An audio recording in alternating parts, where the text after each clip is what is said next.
સ્થાનિક સ્વરાજ્યની ચૂંટણી દરમિયાન પોલીસની માનવતાભરી અને ઉમદા કામગીરીનું ઉત્તમ ઉદાહરણ જોવા મળ્યું। ધોળકા તાલુકામાં 90 વર્ષના અપંગ વૃદ્ધને પોલીસ દ્વારા ખાસ સહાય પૂરી પાડીને મતદાન કરાવવામાં આવ્યું હતું, જેથી તેઓ પોતાના મતાધિકાર સરળતાથી ઉપયોગ કરી શકે। તે ઉપરાંત ધોળકા શહેરની સીએમ ત્રિવેદી પ્રાયોગિક શાળા ખાતે 80 વર્ષના વૃદ્ધ દાદીમાને પણ પોલીસના સહયોગથી સલામત રીતે મતદાન કરાવવામાં આવ્યું। લાણા ગામની પ્રાથમિક શાળા ખાતે દિવ્યાંગ વ્યક્તિને પોલીસ દ્વારા સહાય આપીને મતદાન કરાવવામાં આવ્યું હતું।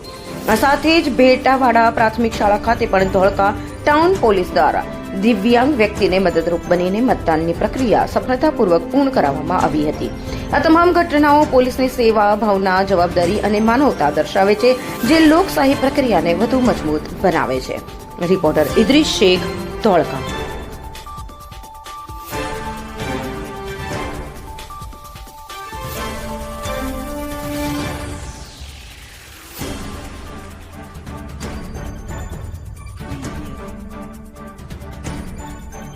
हम दिखाएंगे सच्चाई की खबर चैनल को लाइक कीजिए, सब्सक्राइब कीजिए और हमारे साथ जुड़े रहिए।